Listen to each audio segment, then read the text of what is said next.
आपका बहुत बहुत स्वागत है हमारे प्यारे से चैनल वाइटल आयुर्वेदा में।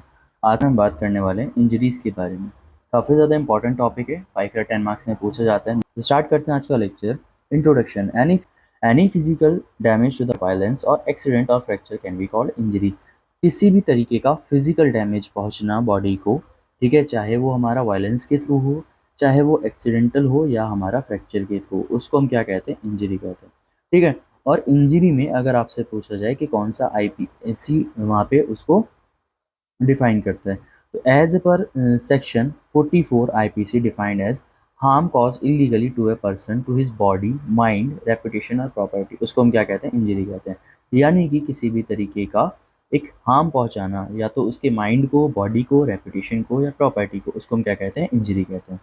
अगर हम बात करते हैं इंजरी के क्लासिफिकेशन के बारे में, तो इंजरी को टू टाइप्स में क्लासिफाई किया गया। सबसे पहले हमारी mechanical injuries and second one is your thermal injuries. Mechanical injuries में क्या क्या आता है आपका? Abrasion, contusion, laceration, incised, stab वॉर्म, फायर आर्म्स और फ्रैक्चर एंड डिसलोकेशन, जिसमें आज मेनली हम मैकेनिकल इंजरीज के बारे में ही पढ़ेंगे। इसके बाद है सेकंड हमारा थर्मल इंजरीज। थर्मल इंजरीज में क्या होता है? ड्यू टू हीट, हीट की वजह से जो इंजरीज कॉज होती हैं उसको हम क्या कहते हैं? Thermal injuries. या टेम्परेचर की वजह से, सॉरी, ठीक है, या तो टेम्परेचर बढ़ जाए, ठीक है, हाई टेम्परेचर या लो टेम्परेचर की वजह से जो इंजरीज होती हैं वो होती है हमारी थर्मल इंजरीज। अगर हीट की वजह से होती है तो वो हमारी होगी हाइपोथर्मिया, है ना?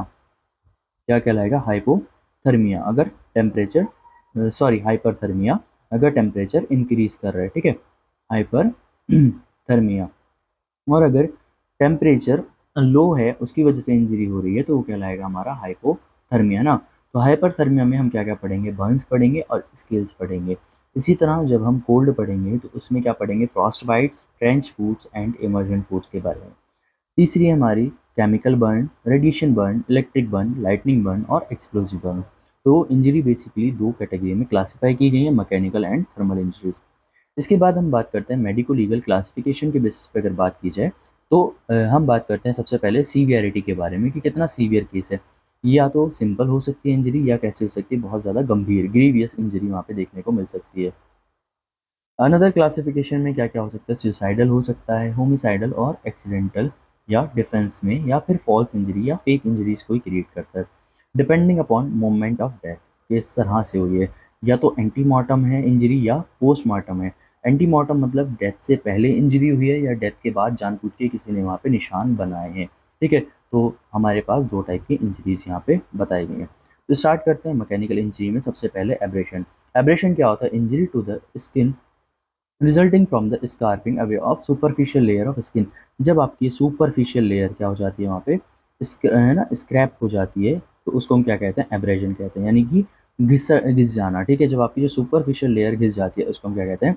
एब्रेजन कहते हैं। इसको फर्दर क्लासीफाई किया गया है स्क्रैच में, ग्रेज में, pressure abrasion, impact abrasion. Scratch मतलब है ना, निशान बन जाना इस तरह के। ग्रेज मतलब जैसे घिस जाना, ठीक है।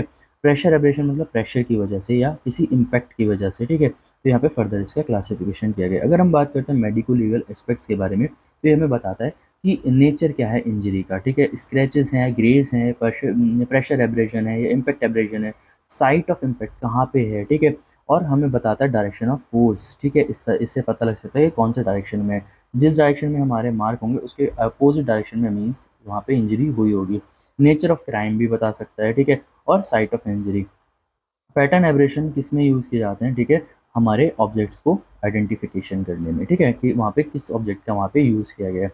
इसके बाद है कंट्यूजन। कंट्यूजन को हम क्या कहते हैं? ब्रूज भी कहते हैं, ठीक है।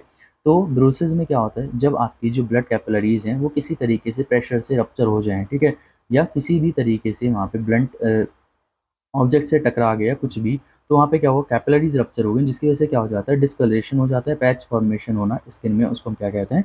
कंट्यूजन कहते हैं, ठीक है। ये किसमें होता है? मेनली इम्पैक्ट किसकी वजह से? ब्लंट फोर्सेस की वजह से, जैसे स्टोन्स, स्टिक्स या फिस्ट वगैरह की वजह से।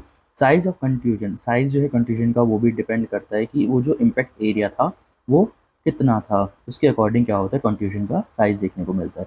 मेडिको लीगल एस्पेक्ट्स की बात की जाए तो ब्रूज आर, अगर ब्रूज मतलब जो ये हमारे डिस्कलेशन अगर नोज और माउथ पे है तो वहाँ पे क्या है कि स्मूदरिंग के बारे में बताते हैं, मीन्स कि किसी को गला ढक कर मारा गया, ठीक है। Bruise over the neck suggest throttling, किसी को गला दबा के मारा गया, अगर निशान गले पे मिल रहे हैं, ठीक है। और अगर किसी के जेनाइटल वगैरह एरिया पे हैं, थाइज पे हैं, तो वो बताते हैं रेप के बारे में। ठीक है। और bruise may be also given the information about responsible for the injuries, क्या किस ऑब्जेक्ट से टकराने की वजह से इंजरी हुई है, या वहाँ पे टाइम पीरियड कितना पास हो चुका है, इसके बारे में भी हमें पता लगता है। तीसरा है हमारा लेसिरेशन। लेसिरेशन में क्या होता है, wound in which skin and sometimes deeper tissue are torn, deeper tissue फट जाते हैं, यहाँ आप देख रहे हो, ठीक है। लेकिन यहाँ आप देखो ना, तो यहाँ पे एक स्पेसिफिक पैटर्न नहीं मिलता, ठीक है। एक मतलब शार्प, जैसे आप कट करते हो तो एक स्पेसिफिक पैटर्न मिलता है, लेकिन लेसिरेशन में एक स्पेसिफिक पैटर्न नहीं देखने को मिलता है, ठीक है। और ये फर्दर 4 टाइप का होता है, स्प्लिट लेसिरेशन, स्ट्रेच लेसिरेशन, एवल्जन और टीयर्स। मेडिको लीगल एस्पेक्ट्स के बारे में बात की जाए तो लेसिरेशन का ऐसे देखने को मिलता है, एक्सीडेंट्स और असॉल्ट्स में देखने को मिलते हैं जनरली, ठीक है। सुसाइडल लेसिरेशन बहुत ज़्यादा कॉमन नहीं होते, बहुत ज़्यादा रेयर होते हैं, क्यों? क्योंकि ये बहुत ज़्यादा पेनफुल एक डेथ का मोड हो सकता है। ये बताते हैं इंजरी के बारे में और शेप ऑफ वेपन के बारे में। साथ-साथ क्या बताते हैं कि वहाँ पे इंजरी कैसी होती है, ग्रीवियस होती है, ठीक है। अगर यहाँ पे इंजरी लेसिरेशन की वजह से होती है तो वो काफ़ी ज़्यादा गंभीर इंजरी होती है। एज ऑफ लेसिरेशन, लेसिरेशन की एजेस क्या होती हैं? देखिए इनिशियली क्या होती है, ब्लीडिंग होती है। 12 से 24 घंटे बाद जो लेसिरेशन वाली साइट थी वहाँ पे क्या हो जाता है, क्लॉट बन जाता है। और 18 से 36 घंटे बाद क्या बन जाता है, वहाँ पे पस फॉर्मेशन होने लगता है। और 1 से 2 वीक बाद क्या हो जाता है, वहाँ पे ग्रैनुलेशन टिश्यूज़ होने लगते हैं। और 4 से 8 हफ्ते बाद क्या हो जाता है, जो हमारा हील है, वो फ्रैक्चर्स हैं, वो हील होना शुरू हो जाते हैं, मतलब रिपेयर होना शुरू हो जाते हैं। इसके बाद है हमारा इंसिस्ड वुंड। देखिए मैंने अभी लेसरेशन में बताया था, आपको कोई एक स्पेसिफिक पैटर्न नहीं मिलता है। यहाँ पे क्या होगा, आपको इंसिस्ड वुंड में एक स्पेसिफिक पैटर्न मिलेगा, और ये इंसिस्ड वुंड किसके थ्रू होते हैं, शार्प एंड के, शार्प वेपन के। यहाँ पे कैसा था हमारा, ब्लंट एंड, ब्लंट ऑब्जेक्ट्स के थ्रू यूज होता है, ठीक है। यहाँ पे कैसा है हमारा, शार्प ऑब्जेक्ट से। तो wound produced by sharp weapon such as blade, scalpels और ब्लेड एक्सेट्रा।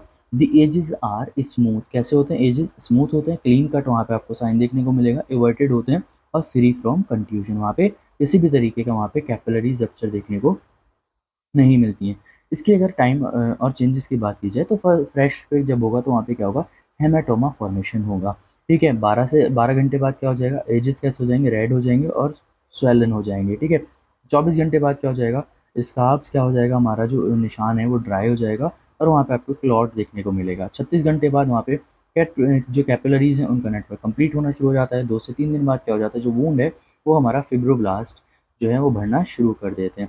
और 3 से 5 दिन बाद क्या हो जाता है, जहाँ पे फिब्रिल देखने को मिलते हैं, साथ साथ वेसल्स जो हैं वहाँ पे उनकी थिकनिंग या ऑब्लिटरेशन देखने को मिलता है। और 1 से 2 वीक बाद क्या होता है, जो हमारा स्कार है वो वहाँ पे निशान बन जाता है, ठीक है। इसके बाद अगर हम बात करते हैं मेडिको लीगल एस्पेक्ट्स के बारे में, तो ये हमें बताता है कि जो हमारा नेचर है वेपन का वो कैसा था, और हमारे आइडिया देते हैं किसके बारे में, साइट और डायरेक्शन ऑफ फोर्स, किस डायरेक्शन में वहाँ पे ऑब्जेक्ट को यूज़ किया गया। एज बताता है इंजरी के बारे में, अगर देखिए कैसे बताएगा, अगर वहाँ पे कैपिलरी नेटवर्क बना है तो 36 घंटे हुए हैं, अगर वहाँ पे एज कैसे हैं, अभी रेड है और सैलन है तो 12 घंटे हुए इंजरी के बारे में, इसके बारे में बताता है। पोजीशन बताता है वो वुंड के बारे में, घाव की पोजीशन बताता है और इंडिकेट करता है कि वहाँ पे होमिसाइडल था, सुसाइडल था और एक्सीडेंटल था, ठीक है। इसके बाद है स्टैबिंग, मतलब घाव, किसी को घोंपना, चाकू जैसे घोंप के हत्या कर देना, ठीक है, वो आपने कॉमन सुना होगा। स्टैबिंग क्या है, stab wound is injury cause by sharp pointed and से, ठीक है, शार्प पॉइंटेड वेपन से जो इंजरी कॉज की जाती है उसको हम क्या कहते हैं, stab. When the sharp tip is thrust into the body, जब जो हमारे शार्प टिप है उसको क्या कर देना, बॉडी के अंदर धंसा देना, ठीक है। In sharp wound depth is more as compare to the breadth, ठीक है। तो जो हमारी चौड़ाई है वो कम होती है, लेकिन जो गहराई है वो यहाँ पे ज़्यादा देखने को मिलती है। स्टैब वुंड्स को हम क्या कहते हैं, पेनिट्रेटिंग वुंड के नाम से भी जानते हैं। और यहाँ पे शार्प पॉइंटेड सिलेंड्रिकल और कॉनिकल इंस्ट्रूमेंट यहाँ पे यूज़ किए जाते हैं, ठीक है। और जो कैसे हो सकते हैं, सर्कुलर रिंग के भी यूज़ हो सकते हैं, ठीक है। हीलिंग क्या है, यूजुअली बाई स्केयरिंग, ठीक है। तो स्कार्स फॉर्मेशन होते हैं स्टैबिंग में भी। इसके बाद अगर हम मेडिको लीगल एस्पेक्ट्स की बात करते हैं, तो मेडिको लीगल एस्पेक्ट्स में क्या कहा गया है, stab wounds are mostly suicidal और होमिसाइडल। तो स्टैब वुंड्स कैसे होते हैं, सुसाइडल होते हैं या होमिसाइडल होते हैं, एक्सीडेंटली बहुत कम देखने को मिलता है।